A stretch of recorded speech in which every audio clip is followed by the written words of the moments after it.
Bendiciones, amados hermanos, amigos que estamos conectados en estos momentos. Damos gracias a Dios por la vida y la salud y las bendiciones y por el privilegio que tenemos de compartir su palabra, por el privilegio de estudiar y profundizar grandes enseñanzas, grandes principios que nos llenan de amor, nos llenan de admiración, de sorpresa, para que nosotros podamos acercarnos cada vez más a nuestro Padre Celestial en nombre del Señor Jesús y en la comunión del Espíritu Santo.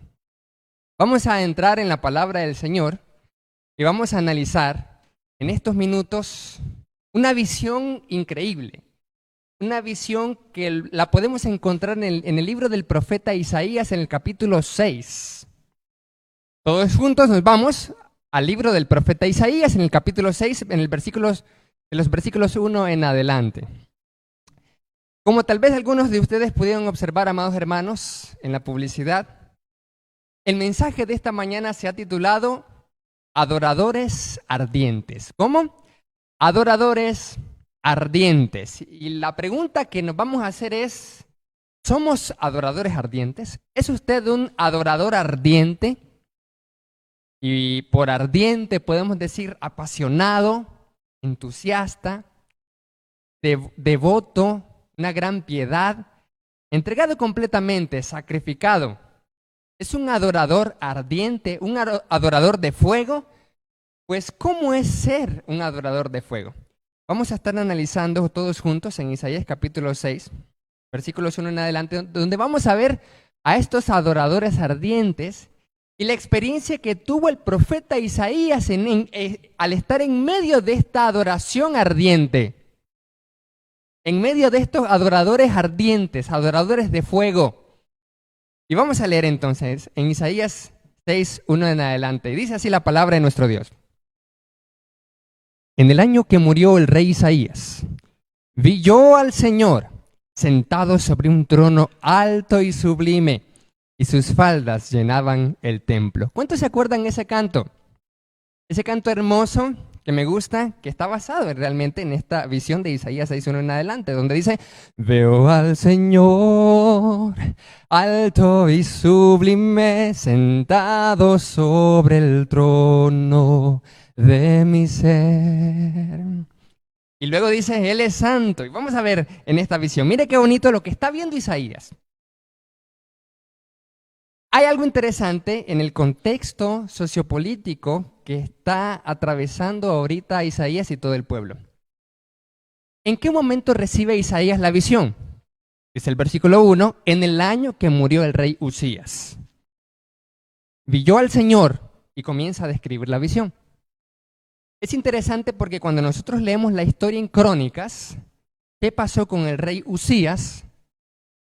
Dice la palabra de nuestro Dios que Usías fue un rey bueno, hizo lo recto, hizo lo correcto. Siempre los reyes eran comparados con David y siempre se decía, este rey fue bueno si fue semejante a David, este fue rey malo si fue nada que ver con David.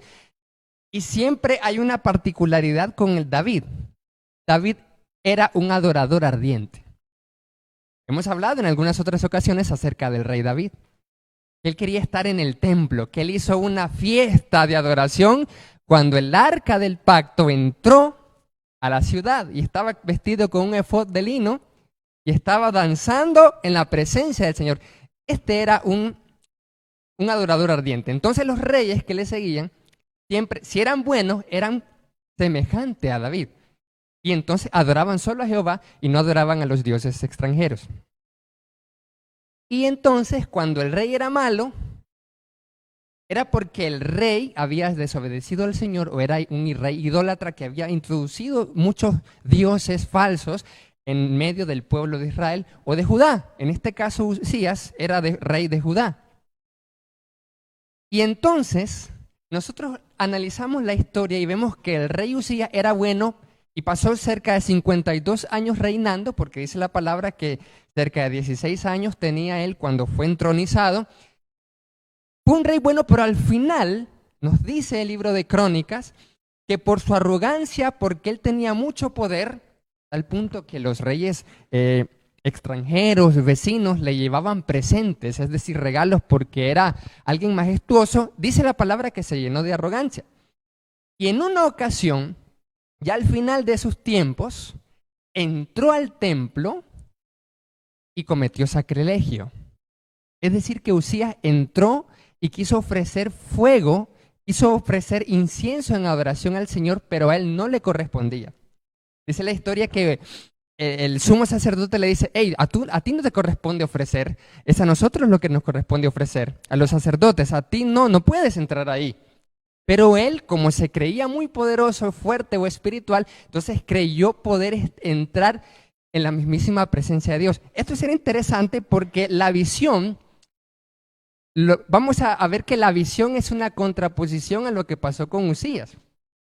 Usías dijo: yo voy a entrar a la presencia del Señor porque yo creo que me lo merezco, yo creo que soy lo suficientemente fuerte o poderoso para entrar al incienso, agarrar un carbón y poder ofrecerle al Señor, porque yo creo que sí puedo. Los sacerdotes le dijeron: tú no puedes, solo nosotros. ¿Qué pasó? Jehová lo hirió de lepra, una enfermedad terrible de aquellos tiempos, una enfermedad incurable, y dice la palabra que así murió Usías. Usías murió por lepra, y probablemente Isaías estaba allí, porque Isaías era profeta de Dios y los profetas, muchos de ellos estaban entre los reyes profetizando. Y entonces estaba allí Isaías, y Usías pasó los últimos días de su vida enfermo de lepra, porque él quiso entrar en el templo de Dios, él quiso entrar en la mismísima presencia de Dios, e Isaías sabía eso. Isaías sabía de que no puedes entrar. No puedes entrar en la presencia de Dios, no puedes entrar a ofrecer incienso, no puedes entrar donde ni siquiera está, donde se quema el fuego. No puedes ni acercarte allí. Solo los sumos sacerdotes pueden hacer eso. Y el sumo sacerdote una vez al año en el lugar más santo. Así que Isaías lo tenía bien claro, todo eso.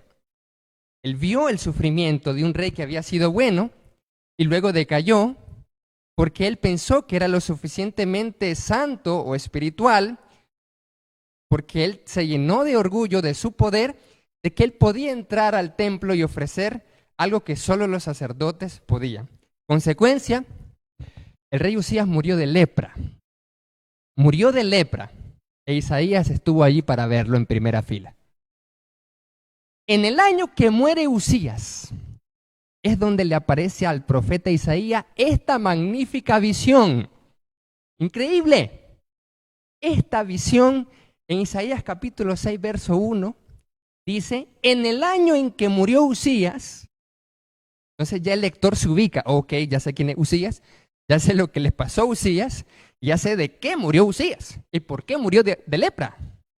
En ese año vi yo al Señor, dice Isaías, sentado sobre un trono alto y sublime. Era alto ese trono, es decir, ahora imaginemos esto, porque si la palabra de Dios hace una descripción de esta imagen es porque algo nos quiere decir a nosotros. Imagínese usted toda la descripción que está teniendo esta visión de Isaías. Imagínese conmigo, juntos, imaginemos lo que está describiendo Isaías de lo que está viendo. Él dice que en ese año que murió, que no era probablemente su mejor año, él vio en esta visión Isaías. Y dice que él vio un alto trono, dice, un trono alto. Es decir, que Dios se apareció como alguien bien gigante. Porque él estaba en un trono altísimo, era enorme, el Señor se había aparecido. Y dice que era tan grande el trono y también el Señor mismo, porque dice que estaba sentado y sus faldas, no de lo que dice el versículo 1, sus faldas llenaban todo el templo. Aquí nos encontramos con el templo de Salomón, que también no era pequeño. Obviamente el templo del primer siglo era más grande, pero este tampoco era pequeño. Así que imagínese usted la gran visión que él tiene de que las faldas, y no era una falda normal, sino que cuando habla de faldas aquí, es la falda que usa un rey. Es la toga probablemente que usa un rey para presentarse ante sus súbditos. Así que dice la palabra acá, que esas faldas de ese rey majestuoso, es como que si las faldas del Señor fueran esto que está acá, y atrás está el bautisterio. El bautisterio fuera el templo, chiquito quedó el templo. El templo quedó minúsculo comparado con la visión que está viendo Isaías, de que con solo las faldas reales del Señor, ahí, esto es interesante, porque ¿en qué año recibe esta visión Isaías? En el año que muere un rey de Judá, ¿sí o no? Entonces, en el año que muere el rey, por orgulloso, por leproso, se le aparece el rey de reyes y señor de señores a Isaías. Se le aparece grande y sublime, y las faldas reales del rey, de Jehová de los ejércitos, cubren el templo y el templo se vuelve chiquitico. Minúsculo se vuelve el templo. En ese mismo templo donde el rey Usías entró, murió de lepra, ahora con solo las faldas del Señor lo cubre y el templo es chiquito. Ahí está, en ese año. Y luego viene algo sorprendente. Después de ver la majestuosidad del Señor, Isaías, en el versículo 2 dice lo siguiente: por encima de él. ¿Por encima de quién? Por encima del Señor, de ese que estaba sentado en el trono, alto y sublime. Por encima de él, imagínese usted, cierre los ojos si necesita imaginarse. Imagínese lo que está viendo Isaías. Por encima de él, dice, habían serafines. Cada uno tenía 6 alas, con 2 cubrían sus rostros, con 2 cubrían sus pies y con 2 volaban. Y aquí ya nos estamos acercando a lo que da título a este mensaje: adoradores ardientes. ¿Por qué ardientes? Pues efectivamente la palabra serafín viene del hebreo saraf, en singular, serafeim, en plural, que significa literalmente fuegos. En otros lados también significa serpiente. Eso es interesante, porque se traduce muchas veces esta misma palabra saraf como serpiente, y en la misma palabra, cuando Moisés le dijo al pueblo que erigieran una estatua de saraf, de serpiente, y aquel que mirara podía ser sanado. Pero aquí entonces se refiere a estos seres ardientes o serpientes de fuego, a estos serafines, y es por eso que algunos creen que la serpiente que le habló a Eva realmente era un serafín, porque la palabra saraf no solo significa un ser ardiente, sino también significa serpiente.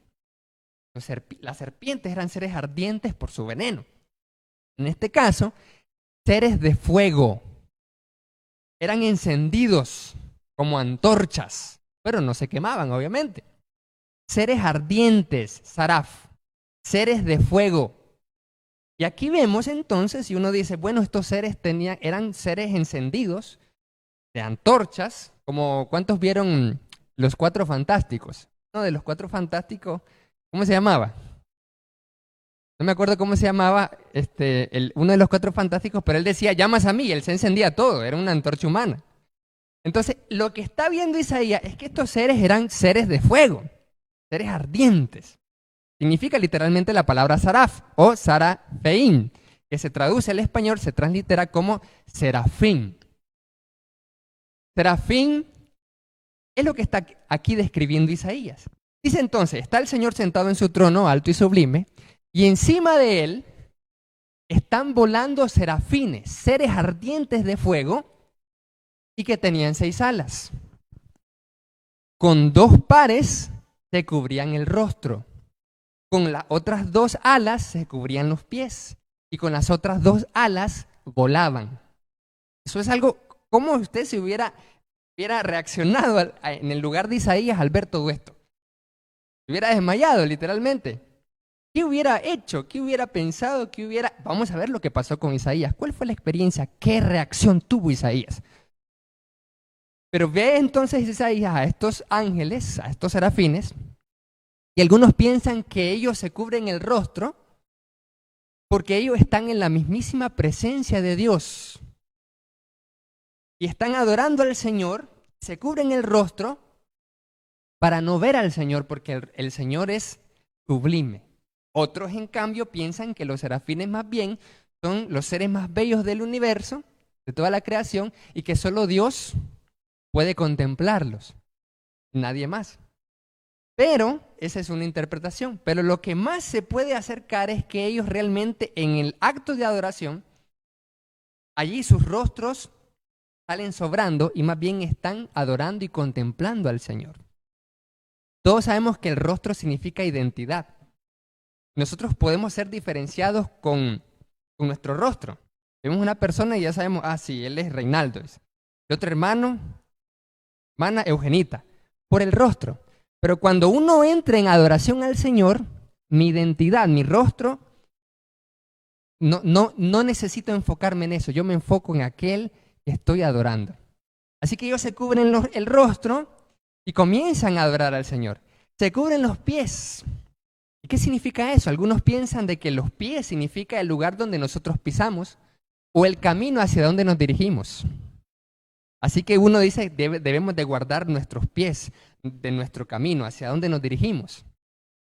Esto me hace recordar a lo que pasó entre Jehová y Moisés.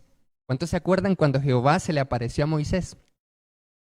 Yo me acuerdo desde chiquitito, cuando iba a las clases de niños, que había una cancioncita, una canción de los niños, y dice, quítate de las sandalias de tus pies, porque el lugar donde pisas, santo es. Pero no me acuerdo la melodía, el ritmo no me acuerdo cómo era.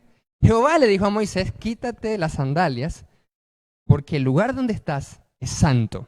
Y aquí tiene que ver mucho con la santidad. Así que muchos presumen de que los serafines se cubren los pies, significando que debe uno presentarse ante el Señor en santidad. Cuando uno va, uno se ensucia los pies, uno se ensucia las sandalias, los zapatos.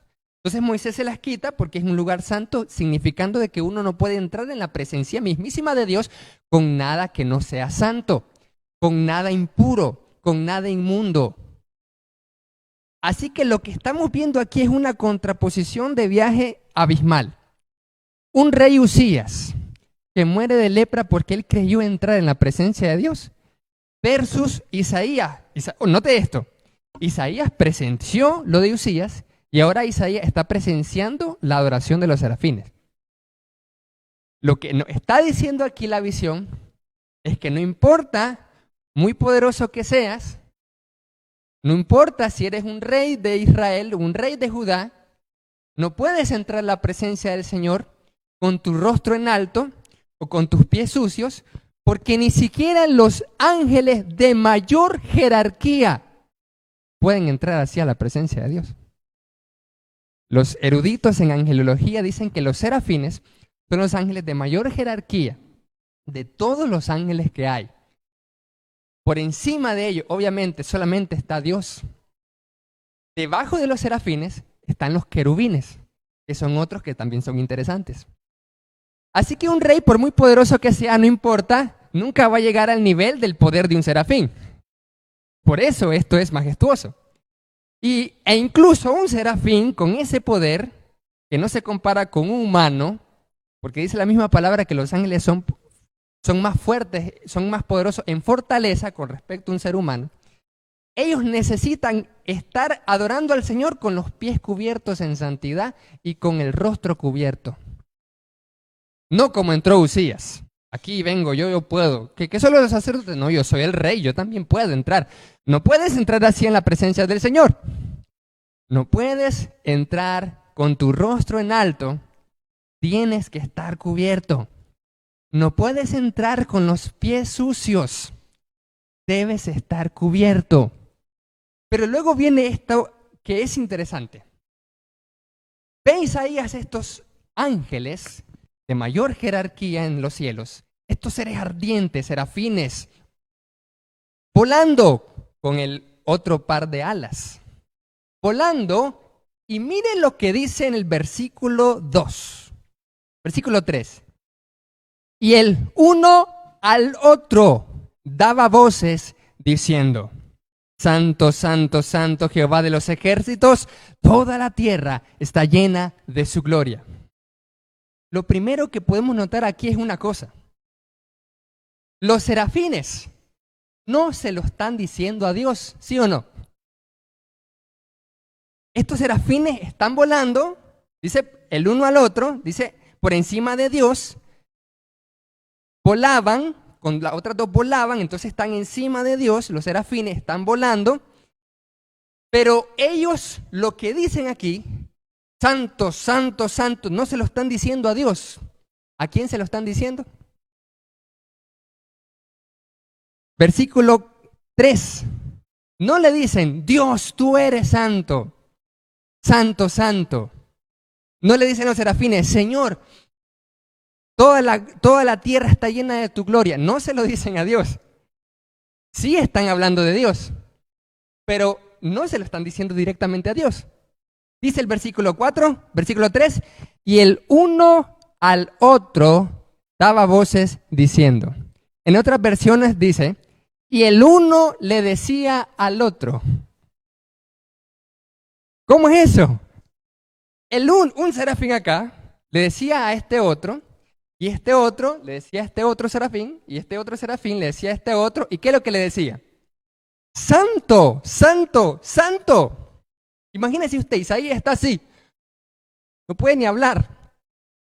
Está anonadado completamente Isaías, y está viendo que los serafines están el uno al otro diciendo, sí, santo, santo es el Señor. Y el otro le responde, sí, es cierto, santo, santo es el Señor. Toda la tierra está llena de su gloria, palabra de nuestro Dios. ¿Y qué es lo que vemos aquí entonces? ¿Qué es lo que estamos viendo? Esta es una expresión sublime de adoración. Aquí es donde nosotros podemos ver claramente cómo se adora en los cielos. ¿De qué se trata esta adoración? Y esta es una adoración al Señor en comunión. Es un cruce de comunión. ¿Cuántos recuerdan las palabras de Jesús cuando dice, y si están 2 o 3 reunidos en mi nombre, ahí estoy yo, ¿en qué? En medio de ellos, ¿sí o no? No dice, estoy al lado de ellos, estoy encima de ellos, estoy debajo de ellos, estoy al ladito, un poco a los 10 metros. No, dice, si están 2 o 3, pero la mínima ¿cuál es? Si están 2 en mi nombre reunidos, ahí estoy yo en medio de ellos. Los serafines también estaban igual cumpliendo el mismo principio. El uno le decía al otro, santo, santo, santo es el Señor. El otro le decía al otro, no le decían directamente al Señor, sino que el uno le decía al otro y se decía, hey, serafín número 1, santo es el Señor. El serafín número 2, quién sabe si tenían nombre propio ellos, le decía, tienes toda la razón, santo es el Señor.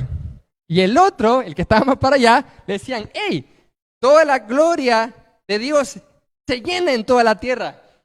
Y le dice el oso, es cierto, santo es el Señor. El uno al otro se decía, ¿cómo es esto? Se estaban conversando, se estaban platicando, diciendo de Dios que Él es santo. Diferente a lo que normalmente nosotros vemos, de que sí le decimos el santo eres Señor, o cuando oramos normalmente, o cuando le cantamos. Pero aquí no, ellos no están orando ni cantándole directamente a Él, sino el uno al otro se decía. Vemos que aquí no hay alguien, por ejemplo, y ahorita me acabo de recordar algo que mi mamita siempre me dice que no le gusta, que a veces pasa con los directores de canto. Dice que, por ejemplo, a mí me cuenta que a ella no le gusta cuando el director de canto le dice, hermano, dice, hermana, le dice, dígale al que está a la par. A mí no me gusta, ¿qué es eso? Dice, venimos a adorar al Señor. Ahí no vemos eso tampoco. Que el director de cantos, por ejemplo, el director de los serafines le dice, hey, serafín, diga que tú amas al Señor. Te amo, Dios. No. No le dice, hey, dile a tu hermano que lo ame. Y entonces ya uno, hey, te amo. Dice. No necesita un director, dice. No necesita un director de serafines, un director de los serafines para que los serafines digan, a ver, repitan después de mí. No hay nada de eso. ¿Cómo uno va a estar repitiendo estando en la mismísima presencia de Dios? No necesita. Están los serafines volando y están diciéndose el uno al otro, ¡Ey, santo es el Señor! Sí, tienes toda la razón, santo es el Señor. Santo es Dios. Toda su gloria, toda la tierra está llena de su gloria. Cuando nosotros, amados hermanos, y esto nos está enseñando qué significa adorar a Dios, cuando nosotros estamos adorando al Señor, cuando nos conectamos o nos reunimos, ahorita, por ejemplo, los 14 que estamos conectados, los que estamos aquí reunidos, estamos adorando a Dios, estamos en la presencia del Señor, nadie nos puede decir, hey, adorar al Señor. Nadie hace, por ejemplo, cuando se está cantando, por ejemplo, a veces cuando los cantos son al final, entonces viene el director de canto y canta, Señor, oh santo, santo, y entonces uno está viendo, como tiene el celular, ya son las 11:30 y nunca terminó, y viene y se desconecta, porque ¿quién le va a decir algo? Nadie. Nadie sabe quién se conecta y quién se desconecta al final. O cuando nos reunimos en un edificio, nadie mira, otra vez los cantos, voy a ver la hora, ya me tengo que ir. Cuando usted está en la presencia del Señor, usted no mira la hora. No necesita que el director de canto le diga, por favor, cantemos, hermano. ¿O sí? Los serafines necesitaban que otros serafines dijera, por favor, repitan, están desanimados ustedes, ¿qué es lo que está pasando? No necesitaban eso. De ellos salía esta adoración cruzada. Esta es una adoración cruzada. ¿Por qué? Porque Dios quiere manifestar su poder cuando están 2 o 3, y ese es el poder del acuerdo. ¿Cuántos hemos escuchado un texto que dice que si están dos se pusieren de acuerdo en la tierra, ahí en el cielo también pasa? ¿Cuántos han escuchado eso? Ese es el poder del acuerdo.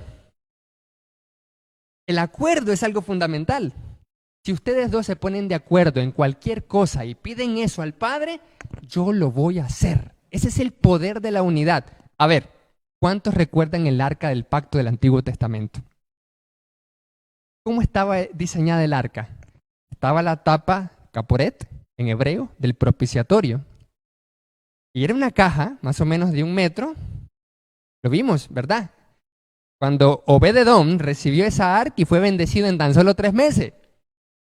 Pero a otro la tocó y se murió, pero David le dio gozo y adoró al Señor. ¿Qué había? ¿Cómo estaba esa arca diseñada? Encima de la caja estaban 2 querubines. En este caso eran querubines, no serafines. Estaban del rango número 2, según los expertos en angelología. Los serafines en rango 1 y rango 2 son los querubines. El arca del pacto, que significa el pacto que Dios había hecho con Israel, pero también donde se manifestaba la presencia misma de Dios, estaba diseñada de forma tal que arriba estaban 2 querubines. Uno para acá y el otro para acá. ¿Y qué pasaba en el medio? ¿Qué pasaba en el medio? En el medio se asentaba un trono invisible. Eso era. Por eso es que los sacerdotes y los sumos sacerdotes, cuando entraban al lugar santo, dicen Levíticos, y en el lugar santísimo todo estaba pintado de querubines. Habían querubines así, habían ángeles pintados. Entonces ahí es por eso que algunos religiosos dicen, ya ves que uno puede hacer imágenes, pero esos son otros 100 pesos. Ellos no se inclinaban ante los querubines, sino que esos querubines estaban allí para recordarles una cosa, que cuando hay una adoración cruzada, Dios manifiesta su presencia. Es lo que estaban haciendo los serafines. El uno al otro le decían, santo es el Señor, santo es el Señor. Así en el arca de la alianza estaba un querubín para acá, adorando, y otro querubín para acá, adorando al Señor, y el Señor arriba, en medio de ellos. Así nosotros, cuando estamos 2 o 3, cuando estamos los matrimonios, por ejemplo, vamos a orar, y estamos los 2. Ella es una querubincita, yo soy un querubincito. ¿Dónde está el Señor? En medio de ellos. Cuando están 2 o 3 reunidos en nombre de Cristo, ahí está en medio de ellos el Señor. El Señor no se manifiesta cuando no hay comunión. Obviamente que Dios tiene una relación personal con nosotros. Obviamente que podemos adorar al Señor. Pero Dios nunca ha hablado en su palabra, ni desde el principio hasta el final, de que la adoración signifique algo personalizado o individual, como es la moda que tenemos en el posmodernismo humanista. ¿Cuál es la moda del posmodernismo y humanista actualmente? No, religión no, espiritualidad individual. ¿Sí o no? Espiritualidad. Pero no dicen espiritualidad como sinónimo de parecerse a Cristo, porque no le gusta nada de religión. La gente europea, la gente de Rusia, de Estados Unidos, de los que se supone son más avanzados, pero más bien avanzados en la filosofía humanística, espiritualidad tiene como sinónimo misticismo, religión oriental más bien, de Asia, de toda esa cuestión.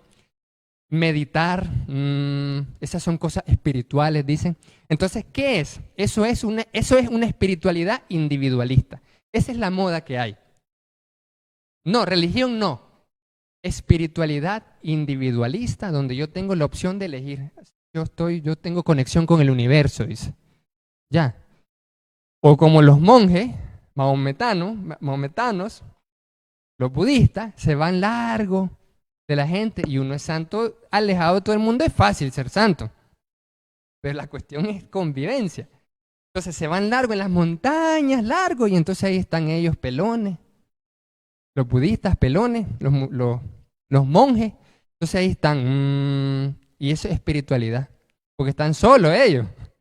Dios no quiere una adoración individualizada o individualista. Nada que ver, sino una adoración donde haya comunión y adoración cruzada. Que el uno al otro le diga, santo es el Señor. Toda la tierra está llena de su gloria. ¿Qué pasó con Jericó? ¿Qué pasó con los muros de Jericó? Jericó pudo haber sido destruida solamente con un chasquido de parte de Dios. Sí, fácilmente. Porque Dios mandó a que se reunieran, a que tocaran trompetas, a que dieran vueltas 7 veces, 7 días, después 7 veces la última vez. ¿Por qué? Los expertos que probablemente cuando daban vueltas, todos se miraban el uno al otro. Todos podían verse en una adoración, en una comunión cruzada al Señor, como los querubines. Un querubín para acá y otro querubín para acá. Así estaba, y el Señor en medio. 2 o 3 reunidos y el Señor en medio. El Señor alto y sublime y los ángeles, los serafines diciendo, alrededor volando uno al otro, santo, y el Señor en el medio. El Señor en el medio. Y después ellos comenzaron a gritar, ¡ah! Comenzaron a gritar y los muros de Jericó sucumbieron ante el poder del Señor. ¿Pero por qué? Es que Dios necesita que gritemos. El Señor necesita que le cantemos con fuerza, que estemos dos, porque si solo está uno, si no hay nadie, entonces Dios no tiene energía, Dios no tiene fuerza, Dios no tiene ánimo, entonces se va a desanimar, no hace el milagro. ¿Por qué Dios mandó a Jericó al pueblo a que le diera vueltas y comenzara a hacer eso? Porque Dios es un Dios de comunión unos con otros. Es por eso que todo este tiempo hemos dicho, amados hermanos, desde que comenzó la pandemia, siempre lo hemos repetido y siempre, cada vez que vemos la palabra de Dios, siempre vemos una y otra razón por la cual siempre decimos lo mismo con respecto a la comunión unos con otros y a la coinonía. Cuando comenzamos a transmitir, por ejemplo, muchos hermanos nos conectamos. Otros hermanos dijimos, no, esto es mentira, no está pasando nada, me voy a otra congregación. Y otros hermanos, no, yo tomo la cena con mi esposa, ya nada más. Y no me conecto, no me interesa lo que hagan ya después ahí. Y otros ni se congregaron, ni se conectaron, ni nada. Aquí vemos la importancia de que la adoración no es individualizada. La adoración siempre es como pueblo y la mínima es 2 o 3. Y uno puede decir, no, está bien 2 o 3, yo me reúno aquí en mi casa, yo no me conecto, no le hablo a nadie. ¿Cuántas veces hemos dicho eso? Tenemos un grupo de WhatsApp en la fraternidad, unos con otros tenemos que comunicarnos porque la comunicación es comunión. Comunión es comunicación. Si yo no le hablo al hermano o a la hermana, entonces no estoy teniendo comunicación. Y comunicación es comunión. Entonces, pasar los meses, por ejemplo, si a mí me preguntan, o yo le puedo preguntar a alguien, por ejemplo, desde abril, ¿has platicado con el hermano tal o la hermana tal? Ni idea. ¿Qué ha sido el hermano? Ni idea. Y es que usted, hermano Luis, no ha ido, se ha tratado de comunicar.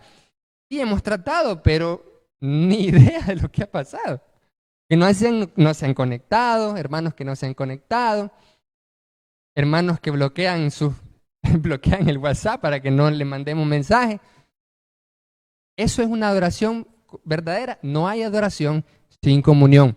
Lo repito, no hay adoración sin comunión. No es posible. No es posible. Por eso siempre están los querubines, están los serafines y está el ejército de Josué en Jericó unidos, gritando para que el Señor manifieste.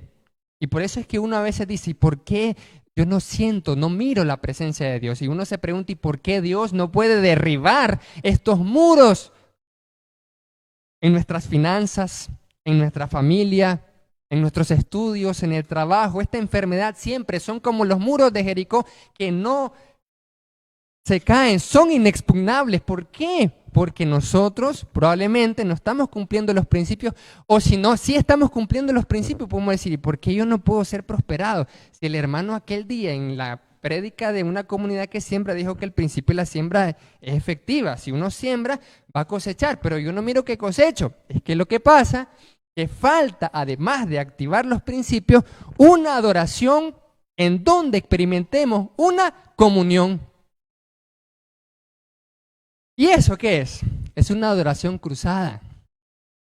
No hay adoración sin tener la comunión unos con otros. Así que no vale cuando, por ejemplo, imagínese usted, por ejemplo, si yo dijera esto. Obviamente no lo digo, pero si yo dijera esto, a ver, yo no, por ejemplo, gracias a Dios que nosotros en el liderazgo de la iglesia tenemos que estar siempre de acuerdo. La palabra dice eso, unidad, de acuerdo. Entonces yo digo, imagínese usted, hermano. Yo no estoy de acuerdo, por ejemplo, que se abre el edificio en enero porque todavía está esta situación. Y como no estoy de acuerdo, aunque todos estén abiertos, yo estoy allá arrinconado solo con mi esposa en el cuarto mío. Entonces yo estaré adorando bien ahí.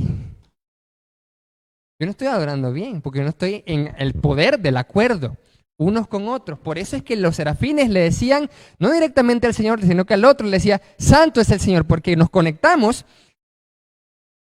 y uno dice, ay, es que estas cosas son, o sea, ok, está bien, pues, dice uno. Es importante conectarse cuando no hay cultos presenciales. Ya no vamos a decir la justificación de por qué no han habido cultos presenciales, ya estamos claros de eso. Pero alguien puede decir, ok, sí está bien, pero yo solo lo miro, pues pongo la transmisión y ahí estoy. No aparezco, no sé quién es, los hermanos no saben que estoy conectado porque no hay forma de saberlo, ¿sí o no? A menos que usted mande, Dios les bendiga, sabe uno que está ahí, pero no hay forma. No hay forma. Entonces, ¿cuándo hay una adoración cruzada? Cuando o nos reunimos aquí y decimos amén o el Señor es santo y comenzamos a cantar y repetir, por ejemplo, pero no como el que dígale a su hermano que ama al Señor, te amo Dios, no, sino que decimos, a ver, cantemos al Señor. Dios su pueblo canta y entonces la gente comienza como esos ángeles, esos serafines que estaban así. Y canta la iglesia, Dios tu pueblo canta, una misma alabanza, una misma alabanza. Eso es adoración. Eso es la adoración y lo estamos viendo en una visión celestial donde nos está diciendo, así se debe adorar al Señor. Cuando yo estoy conectado, entonces yo estoy enfermo, yo no puedo ir, por ejemplo, en enero que ahora vamos a estar aquí. Los que estamos cerca nos reunimos, porque también sería malo decir, ay, tengo pereza de ir, mejor solo me conecto, pero es porque si es por pereza es malo. Porque si uno está cerca y puede reunirse, porque el pueblo se está reuniendo, entonces yo me voy a reunir. Eso fue lo mismo que le dijimos a ciertos hermanos, que antes de suspender como iglesia aquí, ya se estaban dejando de reunir. Nosotros debemos de estar juntos y unidos. Si nos reunimos todos, todos estamos reunidos. Si no nos reunimos, no nos reunimos, pero todos, no divididos. Entonces, si ya estamos abiertos, entonces vengo yo y yo me reúno. Pero si los que están de largo, los que, me estoy enfermo, estoy en cama, entonces me voy a conectar, una bendición más, una facilidad más. Entonces bendiciones, hermanos, Dios es santo. Y entonces los hermanos saben que estoy ahí, que estoy conectado. No estoy solo como un mero espectador detrás de la pantalla. Nadie sabe que soy yo, nadie me conoce porque yo no mando saludos, no le doy like, no lo comparto, que no saludo a los demás. Pero gracias damos a Dios que la mayoría de ustedes, amados hermanos, son buenos a saludar. Son buenos a decir, Dios les bendiga, hermano. Aquí estamos adorando, estamos conectados. Pero otros hermanos que no se sabe, por ejemplo, que salen solo en los dispositivos, 14, 15, antes 20. Pero exactamente, a menos que el Facebook lo diga, pues el Facebook sale, fulanito de tal está viendo, solo así. Pero si no fuera así, no se sabría. Y eso es lo interesante. Esa fue una prueba para nosotros. En esta pandemia, el haberse suspendido todo fue una prueba para nosotros la iglesia. A ver qué tanto éramos adoradores de que nos podíamos conectar y qué tanto éramos adoradores cruzados, es decir, en comunión, para conectarme con mi hermano. Ahora como no está el edificio abierto, pues yo no voy y no le hablo a nadie, pudiendo tener la facilidad de tener el WhatsApp o cualquier otra cosa para, hola hermanos, aquí estamos, bendiciones, ¿cómo están? Seguimos orando, sí, estamos conectados juntos. Y no es que significa que, es que tiene que estar conectado necesariamente aquí, no, sino que es un sentido de pertenencia a la familia de Dios. Como dijo una vez una hermana, nosotros pudiéramos estar conectados, por ejemplo, en esta otra transmisión y estamos adorando al Señor, pero aquí es nuestra familia espiritual. Ese es un sentido de pertenencia, eso es comunión unos con otros. Eso es lo que dice la palabra. Y es por eso que ese es el poder del acuerdo. Y cuando no hay un acuerdo, las oraciones tienen estorbo. Es por eso que nosotros los matrimonios tenemos que luchar para estar unidos. Porque cuando dice la palabra de que el matrimonio, cuando están dos, cuando no hay esa adoración cruzada, cuando los dos querubines no están juntos, las oraciones tienen estorbo, dice la palabra. Entonces, esa querubincita y ese querubincito deben estar unidos para que el Señor esté en medio. Esos hermanos que están dispersos en familias, unidos. O estamos aquí o estamos conectados. Eso es adoración cruzada. Y dice aquí, y los quiciales de las puertas se estremecían con la voz del que clamaba, y la casa se llenó de humo. En otras traducciones dice que mientras ellos daban voces fuertes, los serafines, ¡santo es el Señor! Esas voces eran tan fuertes que las puertas y todo el templo de Jerusalén se estremecía como un terremoto, como una explosión potente. Así se estremecía. Imagínense Isaías, todavía no hemos dicho nada de Isaías. ¿Qué pasa con Isaías? ¿Está así? Isaías ya se desmayó. Dice, hermano, ¿y qué pasó con Isaías? Cuénteme. ¿Se desmayó el hombre ya todavía? No, no se ha desmayado, pero está perplejo. Las voces de los serafines son tan fuertes que retumba el templo, retumba las paredes, retumban las puertas del templo. Y dice aquí, las puertas se estremecían con las voces y la casa se llenó de humo. ¿Cuál es la consecuencia de una adoración cruzada?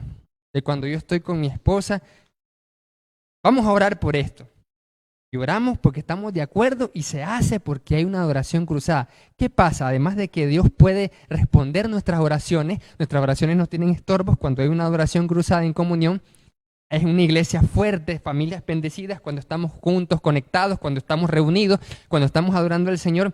¿Qué pasa? Además de que Dios puede botar las grandes murallas inexpugnables de Jericó. No solamente hay bendición de parte de Dios. Así como Obed-Edom tenía ese arca de la alianza con esos dos querubines que le indicaban que él y su esposa y los hijos tenían que estar en adoración cruzada y fueron bendecidos 3 meses.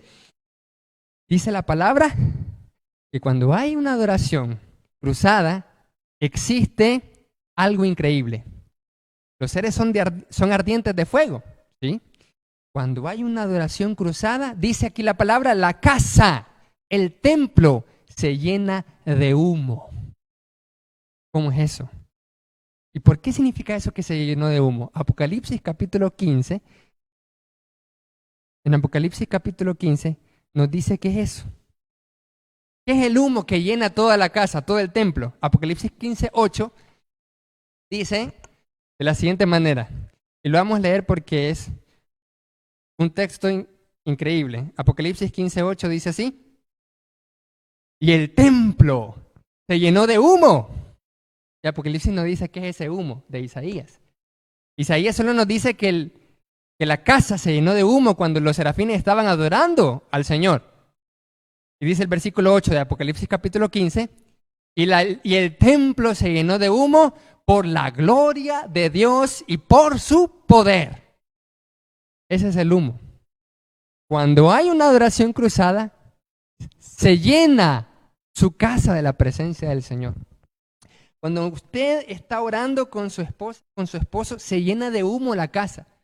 Y usted no puede, ¿cómo es eso? Un humo literal. Pero yo no huelo nada. Y se comienza a oler, se está quemando la cocina.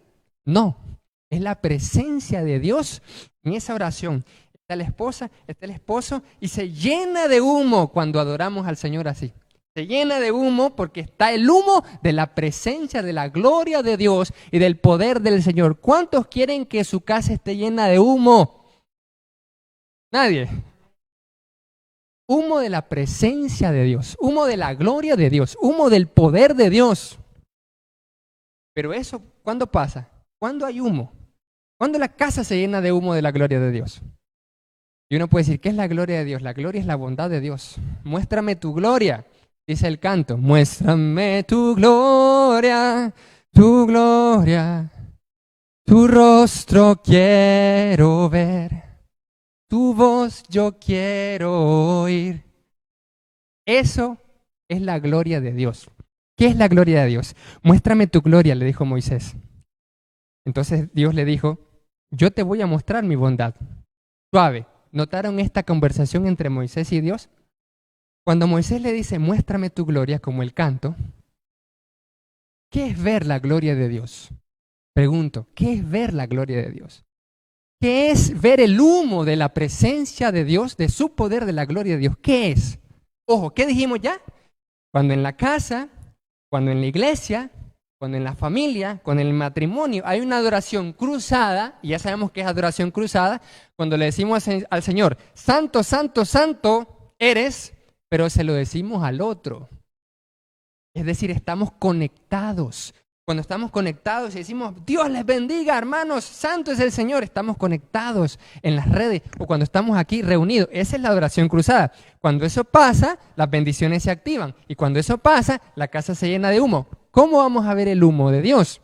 ¿Qué es ver el humo de la gloria de Dios? Moisés le preguntó a Dios, le dijo, muéstrame tu gloria, te voy a mostrar mi bondad.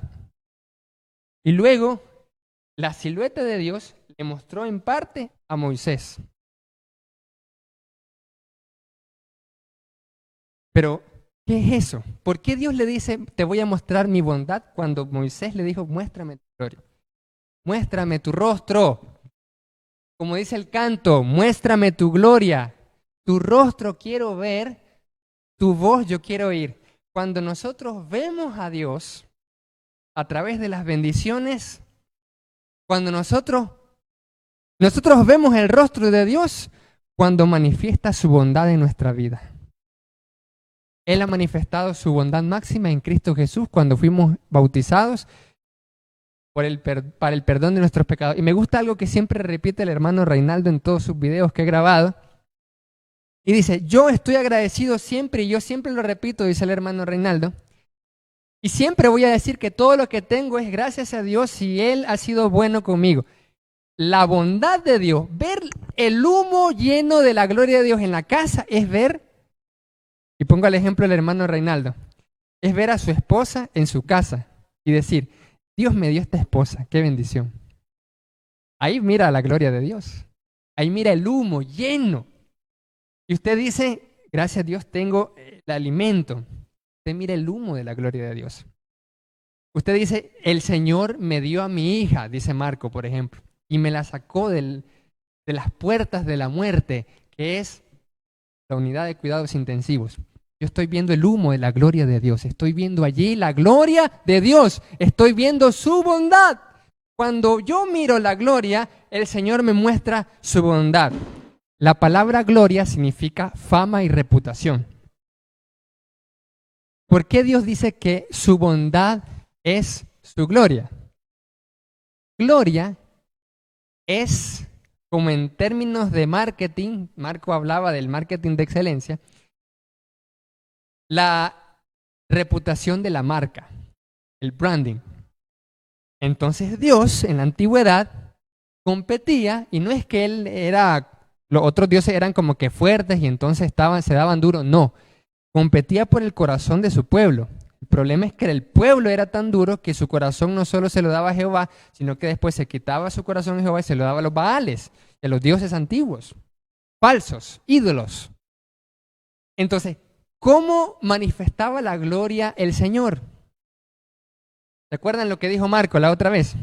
Y todos sabrán que yo soy Jehová de los ejércitos. Esa es la gloria de Dios. Cuando Él mostraba algo que los demás dioses no podían mostrar. ¿Qué era lo que no podían mostrar? Los dioses falsamente podían mostrar algún poder, o una sequía, o algo por el estilo. Pero solo Dios podía mostrar que Él era bueno. Ningún otro Dios podía mostrar que Él era bueno. Que ningún Dios tenía bondad, solo Dios era bueno. Así que cuando Dios muestra su gloria, muestra su bondad en nuestra vida. ¿Y cuándo pasa eso? Cuando los que están diciendo yo quiero escuchar a Dios, yo quiero que Dios me escuche, yo quiero ver el rostro de Dios, no mira el sol claro. Y siempre me acuerdo de esa frase. Nunca mira el sol claro, dice, siempre en rojos. ¿Cómo es? En saldo rojo. Usted mira cada vez el saldo rojo y no mira el sol claro. Pero lo que usted quiere ver no es el sol claro, usted quiere ver el rostro de Dios claro. La bondad de Dios, quiere ver la casa llena de humo, de la presencia, de la gloria de Dios. ¿Qué debe hacer? Una adoración cruzada. Si usted no insiste en una adoración cruzada, usted no va a ver la gloria de Dios. Usted no va a ver que Dios es bueno. Y eso lo experimentamos cuando tenemos una tribulación. Si no, pregúntenle a Marco, pregúntenle a Angélica, por ejemplo, que verdaderamente se unieron en oración al Señor cuando esa pequeñita estaba grave. Estaba el querubín de Marco así y la querubincita de la Angélica así. Y la presencia del Señor en medio, sanando y sacándola a Génesis Noemí de la unidad de cuidados intensivos. Ahí está. Por eso es que Dios a veces nos mete, y no es que Dios quiera meternos en una gran tribulación, sino que nosotros somos duros de entender. Como somos duros de entender, no es que Dios es malo y entonces dice, te voy a mandar una tribulación para que volvás a mí. No, no es que Dios nos quiere controlar de esa forma, sino que nosotros somos los que no entendemos y Dios permite que haya una tribulación para que volvamos a su presencia en una adoración cruzada, en una adoración en comunión. Y hacerla en comunión, porque si solo yo estoy adorando individualmente, eso no sirve, eso no funciona. Ni siquiera con los serafines, siendo más poderosos que nosotros. Ellos nos dan el ejemplo, cubriéndose los rostros y cubriéndose los pies, no como Usías. Yo puedo pedirle a Dios y Dios me oye. ¿Cuál fue la reacción de Isaías? La reacción de Isaías es la reacción natural de una persona humilde que se encuentra ante la presencia misma de Dios. Isaías en el versículo 5 no dijo, mira la visión Isaías, y entonces Isaías dijo, oh, ahí está el Señor, me lo esperaba, sí, definitivamente. Soy un apóstol, soy un profeta de la Biblia. No, para nada. Él no dijo eso, porque uno desde la perspectiva nuestra mira, oh, el apóstol Pablo, increíble. Isaías, un gran profeta de Dios. son personajes espirituales, no le llego, nunca. Pero este nos da el ejemplo a cada uno de nosotros. No dijo, yo soy el ministro, yo soy el evangelista, yo soy el pastor, yo soy el profeta, el apóstol, el profeta de Dios, Isaías, y ya estaba esperando la hora en que Dios me aparecía porque me necesita. No fue así. La reacción de Isaías, como ya sabía lo que le había pasado a Uzías con la lepra, entonces él dijo, suave, ¿qué voy a hacer? Yo ya sé lo que le pasó a Uzías cuando se metió al templo sin permiso. ¿Qué le pasó? Lo que le pasó fue se llenó de lepra. ¿Qué dice en el verso 5 entonces de Isaías 6? Entonces dije, él exclamó, él gritó aterrorizado. La reacción de una persona que sabe en dónde está, en la presencia de Dios. Dice en el versículo 5, entonces dije, ¡ay de mí, que soy muerto! Él no dijo, yo soy un profeta y yo me esperaba la presencia de Dios. No dijo eso. Así como muchos de nosotros decimos, sí, yo me merecía que me dieran este trabajo, esta bendición, porque yo soy suficientemente capaz como profeta Isaías, que soy yo. ¡No! Él no dijo eso. Cuando nos dan una bendición, cuando alguien nos da una ayuda, por ejemplo, ¿y por qué le dan al otro hermano? A mí no me dan. ¿Y por qué a veces decimos eso nosotros? Porque creemos que nosotros merecemos también, porque es justo, merecemos que a mí me den provisión porque al otro le dieron. Eso es pensar de que yo merezco, como Uzías pensó que merecía entrar al templo de Dios. Yo merezco la bendición de Dios. Y si la persona, por ejemplo, si el hermano Reinaldo bendice con provisión a Marco y a mí no me bendice, gloria al Señor. Gloria al Señor. Porque esa es la bondad de Dios para con él. Y Dios muestra su bondad para conmigo de otra forma en adoración cruzada. Pero así a veces nosotros podemos pensar como Uzías, que merecemos todas las bendiciones. Y por eso podemos decir, oye, a mí no me dieron. O no le dan a toda la iglesia. ¿Por qué no le dan a toda la iglesia? Deberían de darle a toda la iglesia. Asimismo, entonces, cada uno de nosotros deberíamos de darle a toda la iglesia. Porque es fácil decirle por qué el hermano no le da a toda la iglesia. Y eso es fácil decir, pero es difícil decir por qué yo no doy a la iglesia bendición. ¿Por qué yo no? Es fácil decir por qué a mí no me bendijeron, por qué a mí no me dan, por qué a mí no me toman en cuenta. Pero es difícil decir por qué yo no estoy bendiciendo al otro, por qué yo no estoy ofrendando como debería de ofrendar, por qué yo no estoy contribuyendo, por qué yo no me sumo, por qué yo no estoy ahí. Isaías dijo, ¡ay de mí, que soy muerto! Él ya era profeta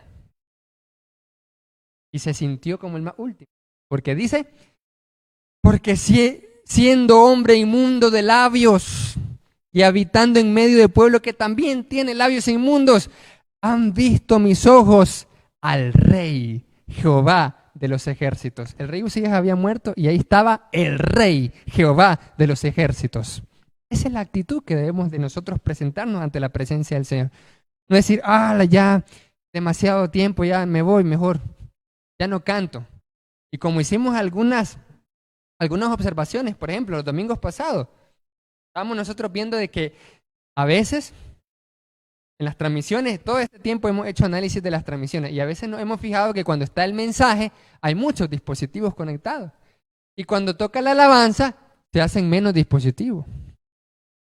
Entonces uno puede decir, sí, efectivamente, pues el hermano X o el hermano Y no canta tan bonito que digamos como los otros. Entonces, eso es un indicio de que a veces nosotros vamos por lo que vemos y escuchamos, pero no por la adoración al Señor. Cuando realmente el tiempo de alabanza debe ser el más grande tiempo de adoración al Señor. Como los serafines, como los seres ardientes de fuego, adoradores ardientes. Entonces, en el mensaje, y muchas veces así pasa en las iglesias, en las transmisiones, etcétera, que nosotros vemos, ok, oración, pues oración. Canto, están cantando, se reduce la cantidad de dispositivos. En la cena del Señor también se reduce. Y el mensaje, sí, el mensaje es importante porque voy a escuchar a ver qué dicen, o de seguro hay una palabra para mi vida que me va a ayudar o me va a fortalecer o consolar, o es algo que quiero oír y tenemos siempre curiosidad de escuchar algo para nuestra vida y de bendición. Pero cuando es la alabanza, se disminuye. ¿Por qué? Cuando el momento de la alabanza, que es para Dios, es donde más debemos de estar conectados. Es donde más fuerte tenemos que adorar, a tal punto que las puertas se estremezcan como las voces de los serafines. Eso es lo que debemos estar haciendo. Pero no, oración, los cantos, 8 o 7. La cena, poquito. La prédica, ya un poquito más, 15 o más. No, no puede ser esto posible. Adoradores ardientes. ¿Somos adoradores ardientes o no?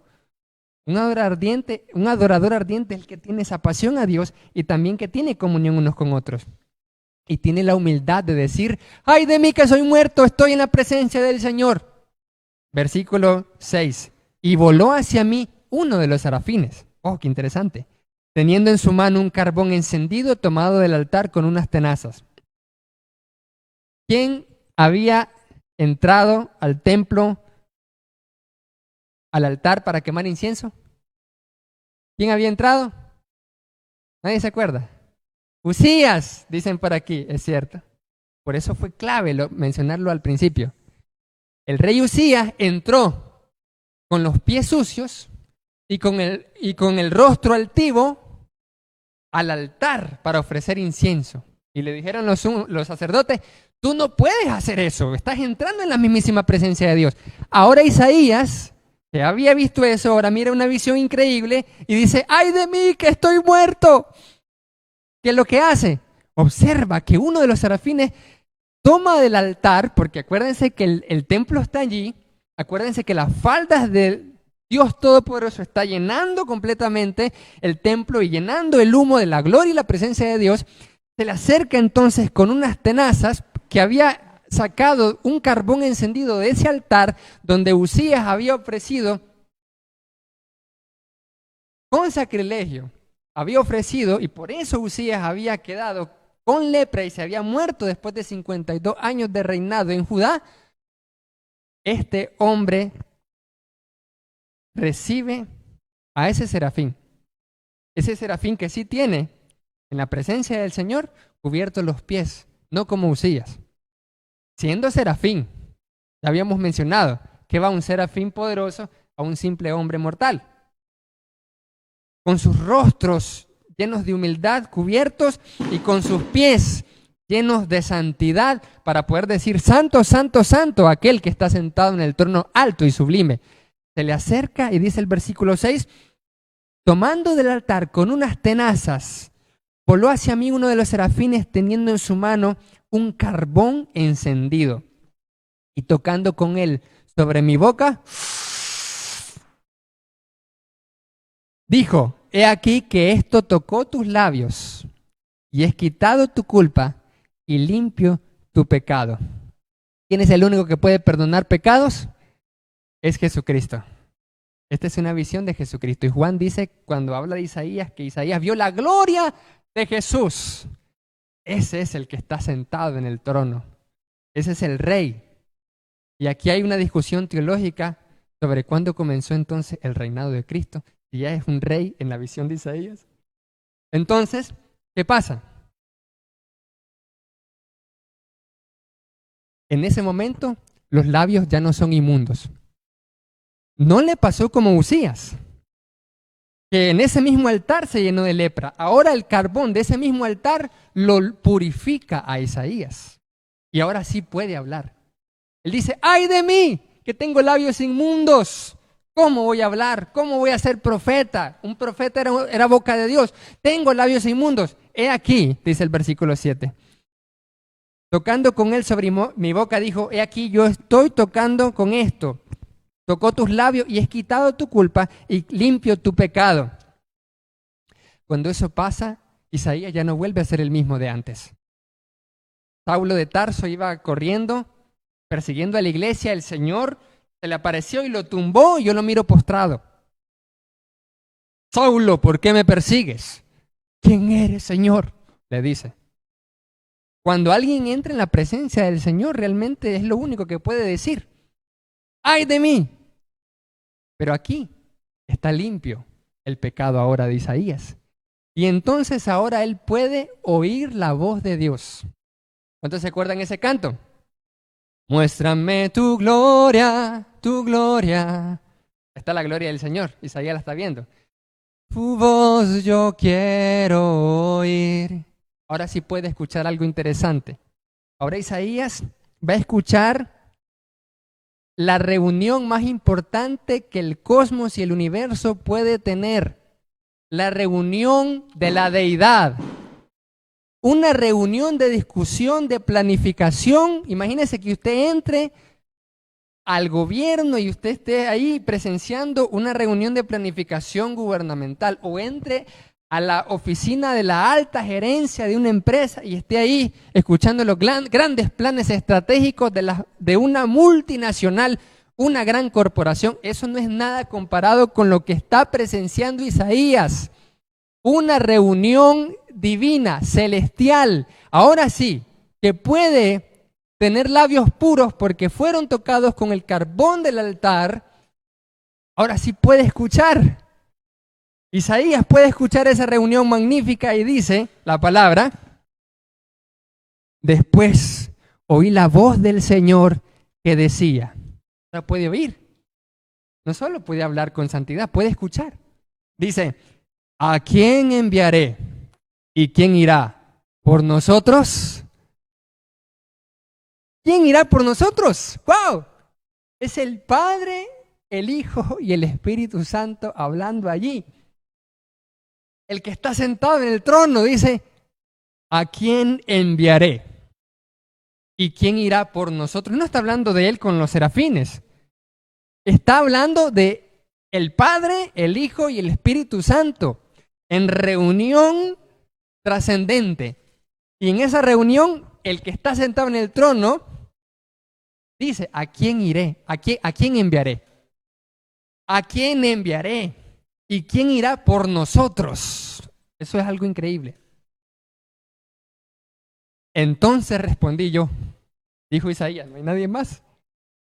Ya el serafín me dijo que tengo labios puros y que no soy hombre muerto. Pues yo quiero ser un adorador verdadero. Yo quiero ser un adorador ardiente. Heme aquí. Entonces respondí yo: y aquí yo estoy presto. Heme aquí, envíame a mí.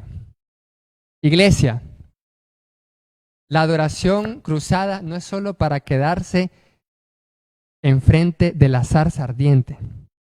Ese es el error que hemos cometido como iglesia. Venimos, nos conectamos una vez cada semana, cada primer día de la semana, o venimos aquí, porque muchos estamos ansiosos de que realmente podamos el 3 de enero abrir y queremos venir aquí. ¿Pero para qué? Para ser como antes. Dios no quiere que seamos la misma iglesia de antes. Para venir aquí una vez a la semana y reunirnos y adorar. Oh, sí, vamos a cantar, vamos a hacer una adoración cruzada. Dios no llamó a Moisés enfrente de la zarza ardiente para quedarla contemplando por siempre. Isaías no vio una adoración, el mejor servicio de adoración que pudo presenciar Isaías con los grandes serafines, para que quedara así para siempre. ¿O sí? Dios no nos llama el primer día de la semana para conectarnos, para que adoremos al Señor en una adoración cruzada y el uno al otro nos digamos: santo es el Señor, para que luego regresemos a nuestras casas igualmente vacíos, con una rutina tediosa. Entonces me voy y soy el mismo, y voy y hablo lo mismo. Isaías no volvió con los labios inmundos a casa. Isaías no presenció esa enorme visión. Iglesia, no presenció esa enorme visión para luego contarla. Ah, sí, fíjate que me pasó esto. Ah, sí, ¿qué pasó? Uf, increíble, ya la escribí, sí, nos vemos, voy otra vez a lo normal. No fue normal. La vida de Isaías no fue normal después de esa visión. La vida del miembro, la vida de la iglesia no puede ser la misma después de cada adoración dominical en adoración cruzada. Jehová llamó a Moisés ante la zarza para decirle: ve a mi pueblo. Nosotros no, amados hermanos, muchas veces como iglesia reunimos como iglesia los domingos y el lunes a sábado nada más. ¿No es cierto? Dios no nos está llamando a una adoración cruzada para que solamente estemos de espectadores, meros espectadores detrás de sus pantallas, en los dispositivos o en los asientos. Y nos reunimos acá el domingo 3 de enero del 2021 con la ayuda del Señor, sino que Él nos llama para ser enviados al pueblo, para ser enviados a las naciones, al mundo de afuera. Esa es la misión de Dios después de un encuentro con Dios, después de una adoración cruzada entre serafines ardientes de fuego. Después de eso, después de habernos purificado, iglesia, nosotros somos como Isaías. Isaías es la iglesia que entra en la presencia del Señor. Y en las aguas del bautismo, a través de Jesucristo, de ese carbón encendido, fue purificado nuestro pecado. Fue quitado nuestro pecado. Nuestra culpa fue quitada al rozar nuestros labios en ese carbón encendido que nos quemó para estar en la santidad de Dios. Pero no solo para adorar en comunión, no solo como el director de cantos le diga, hey hermano, diga, santo es el Señor, santo es el Señor. No solo es eso, sino para que cuando la casa se llene de humo y estemos puros en este domingo del Señor, podamos decir, yo voy. ¿Cuántos van en esta semana a hacer la misión de Cristo? ¿Cuántos vamos a hablarle de Jesús a otros? ¿Cuántos vamos a rescatar las almas descarriadas? ¿Cuántos de nosotros vamos a ser como Isaías, que después de esta experiencia que no fue igual y que entendió qué significa adorar a Dios en la presencia para que ya no le dé lepra como Usías, él dijo a la respuesta, ¿a quién enviaré y quién irá por nosotros? Entonces respondí yo, heme aquí, envíame a mí. Y dijo el Señor, anda y di a este pueblo. Esa es la misión de Isaías. Esa es la misión de la iglesia. Anda y di a este pueblo de Jinotepe, este pueblo de Nicaragua y todos los pueblos que podamos estar nosotros acá en este mundo. Dile a mi pueblo, oigan bien y no entienden. Ven por cierto, mas no comprenden. Tenemos una misión, amados hermanos. 3 cosas es lo que podemos resumir de esta visión. Número 1, Dios quiere una adoración cruzada, no individualista. Yo me reúno aparte en mi casa y a mí no me interesa si se conectan o no, o si abren o no. Ni siquiera les hablaba a esos hermanos cuando venía. Yo solo me congregaba, saludaba por educación y me iba. Eso es todo. Pero que tenía una comunión verdadera, nada que ver. Eso Dios no quiere. Dios quiere una adoración cruzada, donde los serafines estén viéndose como los querubines en el arca de la alianza.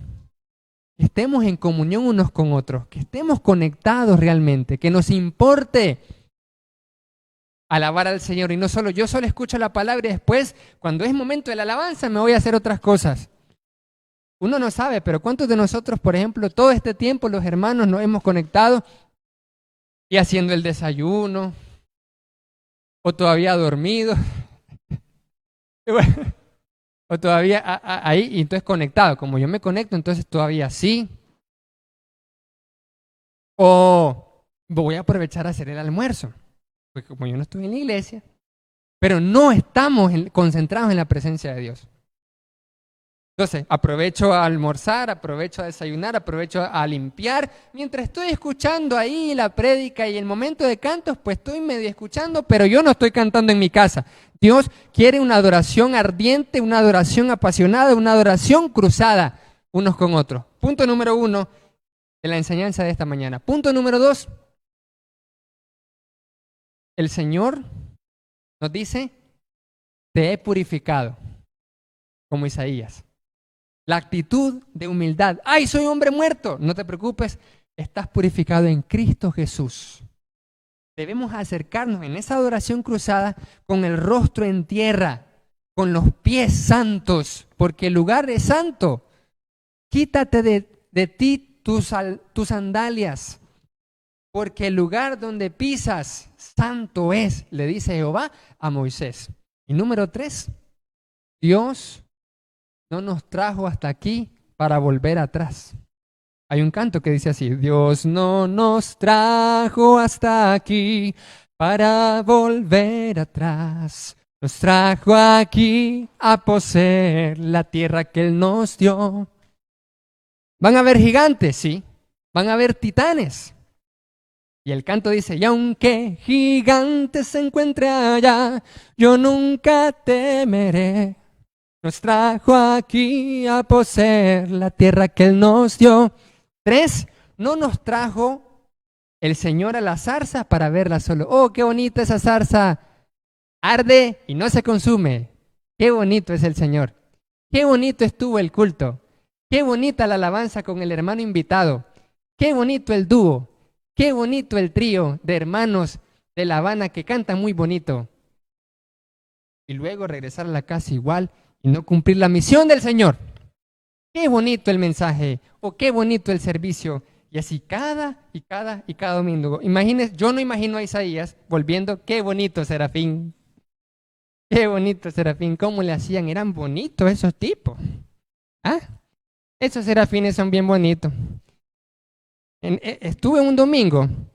¿Y qué pasó? ¿Cómo estuvo el servicio el domingo pasado? Ah, bonito. Habían 2 serafines. Aparecieron 2 serafines ahí. Ah, qué bonito, qué chévere. Sí. Y el otro domingo ya no volvieron a aparecer. No. Dios quiere que esta adoración la llevemos el lunes, el martes, el miércoles, el jueves, el viernes al mundo, a esa misión.